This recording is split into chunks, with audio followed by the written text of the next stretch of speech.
The Power of Your Subconscious Mind by Joseph Murphy. Introduction. Picture this: one of the greatest opera singers in history is standing backstage, minutes away from performing, and his throat is completely locked up. We're talking about Caruso, the legendary tenor, and he's literally drenched in sweat, shaking like a leaf, convinced he's about to humiliate himself in front of thousands of people. His throat muscles have seized up from pure terror. He's panicking, telling everyone around him, "They're going to laugh at me, I cannot sing tonight." But then something wild happens. This man does something so bizarre, so theatrical it sounds made up, but it's not. He stands up straight, and he starts yelling at himself. Not just muttering, but full-on shouting, like he's having an argument with an invisible roommate. The little me wants to strangle the big me within. Then he turns his rage on this imaginary little me, the scared, doubting part of himself, and commands it, "Get out of here! The big me wants to sing through me." He keeps shouting this mantra, "Get out! Get out! The big me is going to sing!" And something incredible happens. His subconscious mind, that powerful engine running beneath his awareness, responds. A surge of energy floods through him.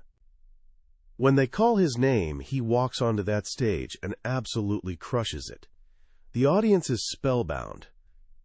Here's the thing. Caruso had accidentally stumbled onto one of the most powerful secrets in human psychology. And it's not locked away in some dusty monastery or hidden in secret scrolls. It's sitting right there inside your own head, waiting for you to figure out how to use it. This secret is the heart of a book that's been quietly transforming lives since 1963, The Power of Your Subconscious Mind by Dr. Joseph Murphy. Dr. Murphy was quite the character. He was a minister, held a doctorate in divine science and philosophy, and spent his entire life geeking out over the world's great religions. He was convinced that underneath all the different spiritual traditions, there was one universal truth that explained why some people seem to glide through life, while others can't catch a break. He dedicated his life to cracking this code and making it simple enough that anyone could use it. And here's what he discovered. You have a partner inside your own mind. A silent partner that never sleeps, never takes a day off, and has access to solutions you can't even imagine. This partner can heal you, help you prosper, and guide you toward things you think are impossible. This partner is your subconscious mind. By the time we're done here, you're going to understand how to tap into this power. You'll learn the same techniques that scientists, artists, and history makers have used to achieve what everyone else thought was impossible. And most importantly, you'll realize something huge. You're not just some leaf being blown around by fate. You're actually the one steering the ship. And you've had the tools all along to create the life you want. So let's dive into the last place most people would ever think to look for answers: their own mind. Book summary. Ever planted anything? Maybe some tomatoes? Or even just a houseplant? Here's what you do. You take this tiny seed, barely bigger than a grain of sand, and you stick it in some dirt. And then you just trust. You trust that the soil knows what to do. You're not down there giving the minerals a pep talk or micromanaging the nutrients. You plant the seed, and nature takes over. Dr. Murphy says your mind works exactly the same way. You've got one mind, but it's got two completely different functions. Think of it like this. One part is you, the gardener. That's your conscious mind, the thinking, reasoning part. The other part is the garden itself, the soil. That's your subconscious mind. Here's where it gets interesting.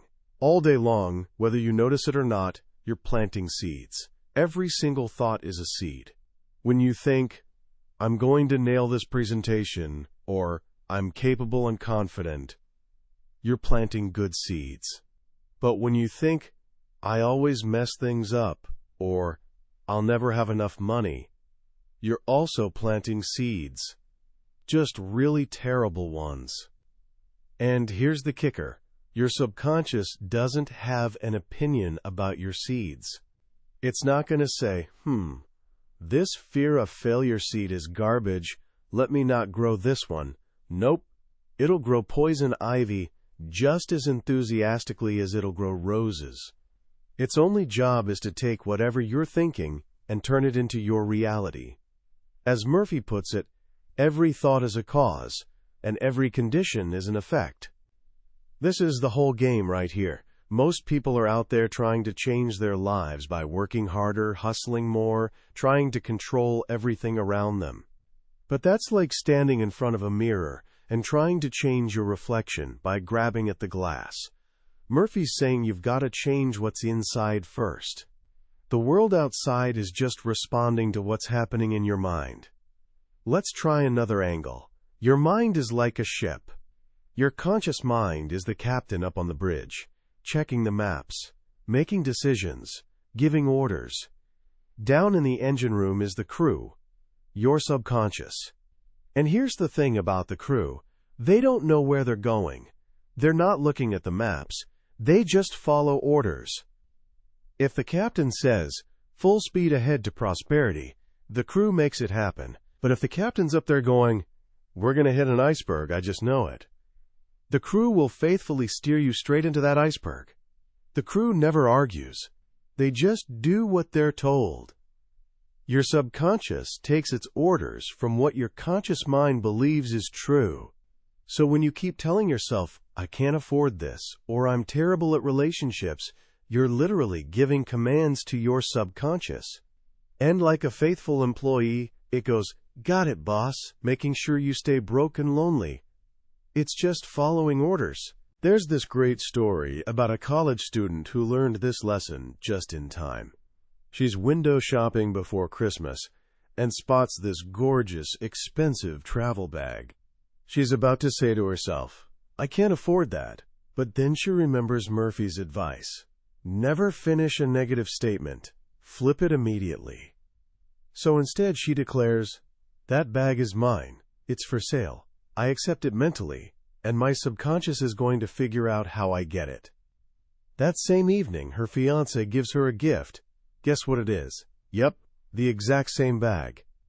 She filled her mind with expectation instead of lack, and her subconscious went to work on making it happen. Now let's talk about prayer, because Murphy has a totally different take on it than what most people think.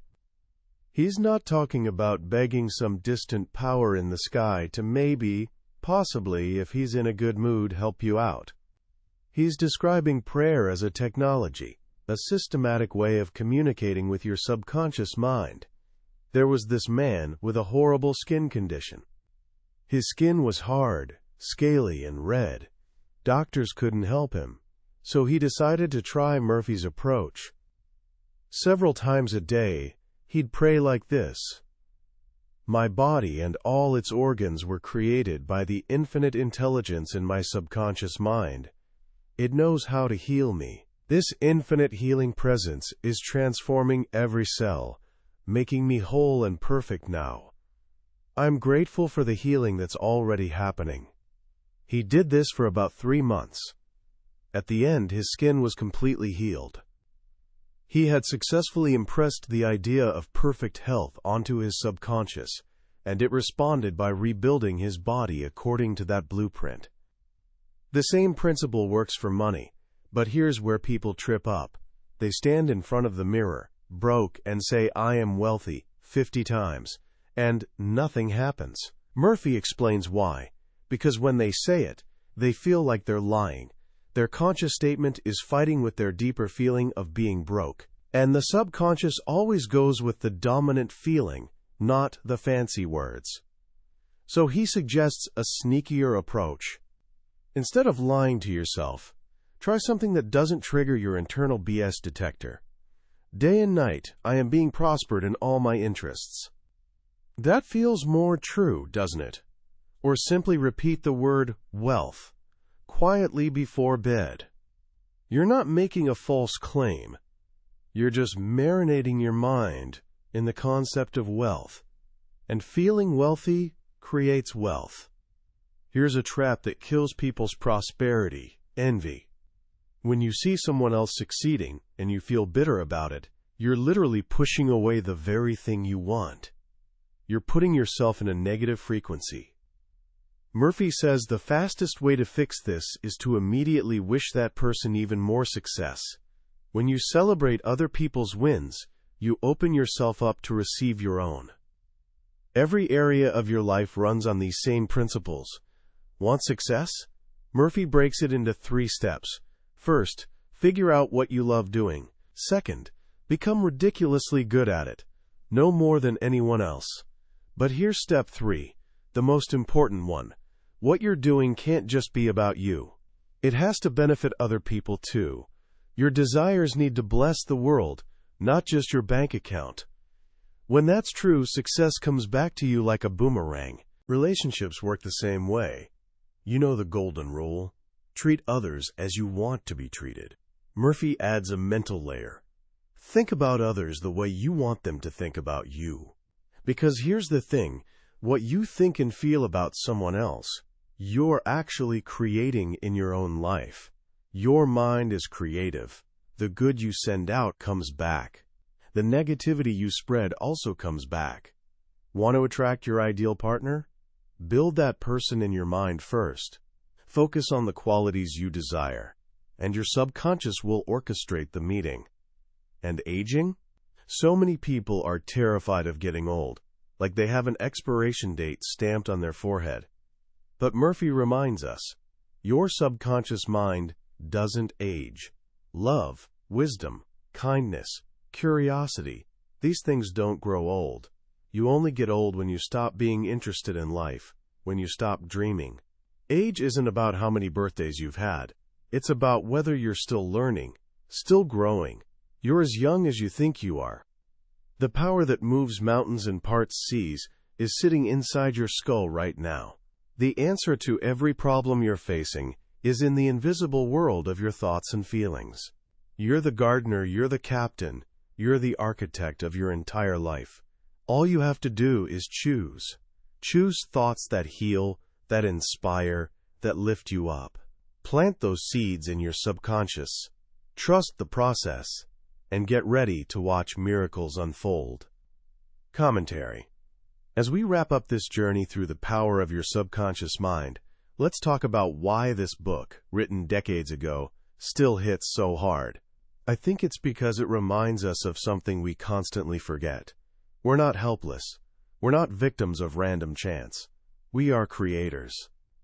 The biggest shift Murphy offers is this: stop seeing yourself as someone life is happening to, and start seeing yourself as someone life is responding from. The world isn't doing things to you. It's reflecting you back to yourself.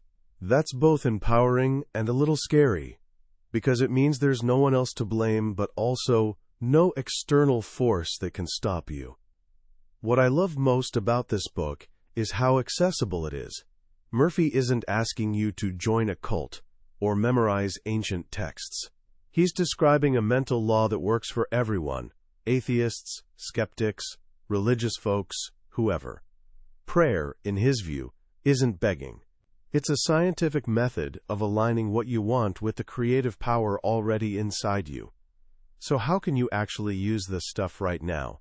Here are 3 things you can start today. First, try the morning choice. Tomorrow when you wake up, before you grab your phone or start worrying about everything, take 1 minute.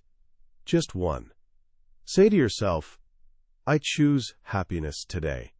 I choose success. I choose peace. Everything is working together for my good. Feel the truth of it. This sets the tone for your entire day and tells your subconscious what kind of experiences to look for. Second, use the evening impression. Tonight, before you fall asleep, pick one thing you want: a solution to a problem, a healing, a goal. Don't worry about how it'll happen. Just relax, get drowsy, and imagine it's already done. Feel how you'd feel if you already had it. Relief, gratitude, joy, hold that feeling. Your subconscious accepts this feeling and starts making it real. And third, practice forgiveness. Is someone living rent-free in your head because they hurt you? That resentment is only poisoning you. Use Murphy's technique. Quiet your mind and say, I fully and freely forgive name. I release them. I'm free and they're free. I wish them health and happiness. Do it not because they deserve it, but because you deserve peace. That's our deep dive into the power of your subconscious mind by Joseph Murphy. But let's be real. A summary is like looking at vacation photos instead of actually going on the trip. The real magic happens when you read the book yourself. That's when a particular story or phrase hits you in just the right way, at just the right moment. This summary is here to help you decide if the journey's worth taking. If anything we talked about sparked something in you, grab a copy. The link's in the description. And if this was valuable to you, hit that like button and subscribe. That way you won't miss the next book we explore from the Billionaire's Bookshelf. Let's keep growing together.